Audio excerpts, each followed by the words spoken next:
ఇవాళ బాలకృష్ణ గారు మాట్లాడిన మాటలు వింటే చాలా బాధగా ఉంది. ఆఖరికి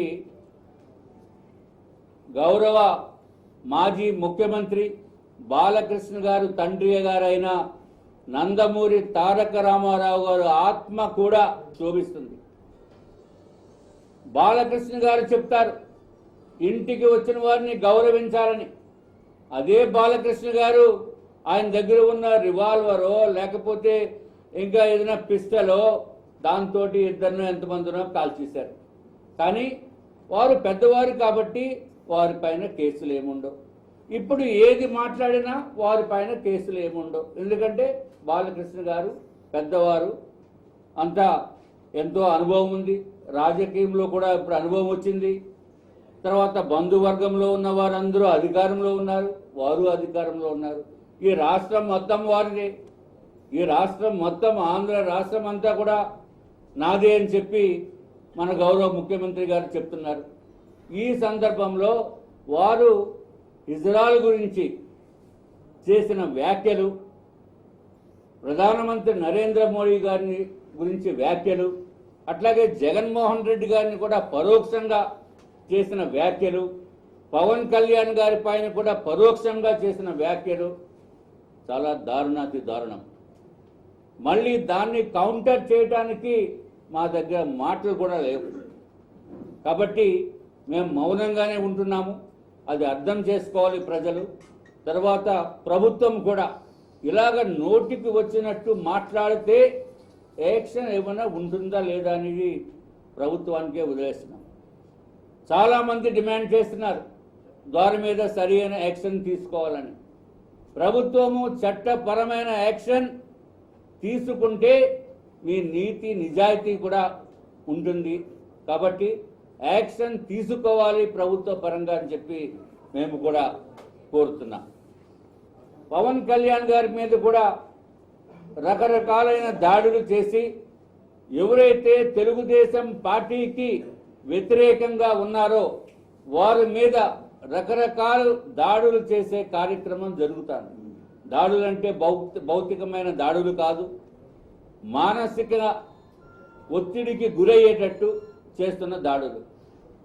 కాబట్టి ఇవన్నీ కూడా మీరు ఇటువంటి విరమించుకోకపోతే మీ పరిస్థితి ఏదైతే భారతీయ జనతా పార్టీకి ఒక్క సీటు గెలవరు అని మీరు చెప్తున్నారో, మీ కుటుంబ పాలన వ్యవహారం గురించి ఈ ఆంధ్ర రాష్ట్ర ప్రజలందరికీ తెలుసు.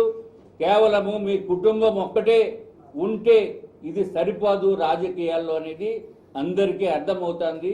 కాబట్టి మీరు ఇతరులని ఇష్టం వచ్చినట్టు మాట్లాడటం ఇది సంస్కృతి కాదు. ఇది ప్రజాస్వామ్యంలో ఇటువంటి పనులు చేయకూడదు. ఎవరైనా మాట్లాడుతున్నప్పుడు పొరపాటుని మాట్లాడినప్పుడు వెంటనే క్షమాపణలు చెప్పవలసిన బాధ్యత కూడా ఉంది. ఈ సాయంత్రం 7 లోపల ఎవరైతే ముఖ్యమంత్రి గారు వియ్యంకుడైన బాలకృష్ణ గారు ప్రధానమంత్రికి అట్లాగే ఇతరులకు ఏదైతే ఇజ్రాయెల్ని కూడా అవమానపరిచారు వారందరికీ కూడా క్షమాపణలు చెబితే బాగుంటుంది అని చెప్పి మీ ద్వారా నేను తెలియజేసుకుంటున్నా. ఇక నుంచి బాలకృష్ణ గారిని చూస్తే మాకు కూడా భయం వేసే పరిస్థితి వస్తుంది.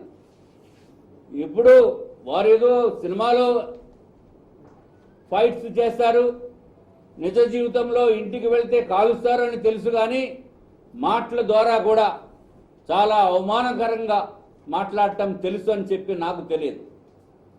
ఈసారి భారతీయ జనతా పార్టీ వాళ్ళని ఎక్కడ రూపురేఖలు కానీ ఈ ఆంధ్ర రాష్ట్రంలో ఎక్కడ గెలవకుండా చేస్తాము అనే భావన ఉందో అది 100% రాంగ్.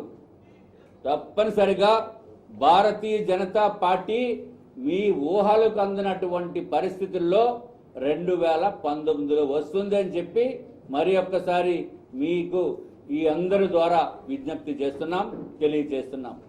మీరు మాట్లాడేటప్పుడు ప్రతిదీ జాగ్రత్తగా మాట్లాడవలసిన అవసరం ఉంది.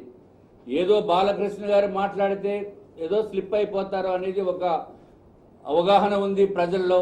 కానీ ఇంత దారుణంగా ఇలాగా ఇజ్రాయల్ని కూడా అందరినీ కలుపుకొని పోయే ఈ ఆంధ్ర రాష్ట్ర ప్రజలు, వారిని కూడా మీరు అవమానపరిచే విధంగా చేస్తే మీ తండ్రి గారు మనసు, ఆత్మ శోభిస్తుంది. ఈ ఆంధ్ర రాష్ట్రంలో ఉన్న తెలుగు ప్రజలు కూడా మీ ఎదురుకుండా మాట్లాడలేకపోయినప్పటికీ కూడా వాళ్ళ మనసు కూడా శోభిస్తుంది అని చెప్పి మరి ఒక్కసారి మీకు తెలియచేసుకుంటూ, ఇటువంటి మాటలు కట్టిపెట్టి మీకు ఏదన్నా ఉంటే ఇక్కడ సినిమాల్లో యాక్షన్ చేసుకోండి.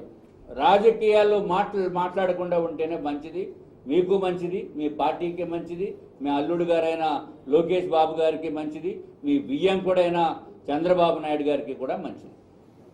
హాయ్ ఫ్రెండ్స్, మా టుడే టుమారో యూట్యూబ్ ఛానల్ చూస్తున్నందుకు చాలా థ్యాంక్స్.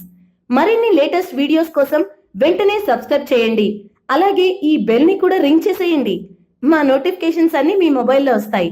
అలాగే మా వీడియోస్ మీకు నచ్చితే లైక్ చేయండి, షేర్ చేయండి, నచ్చకపోతే కామెంట్ చేయండి.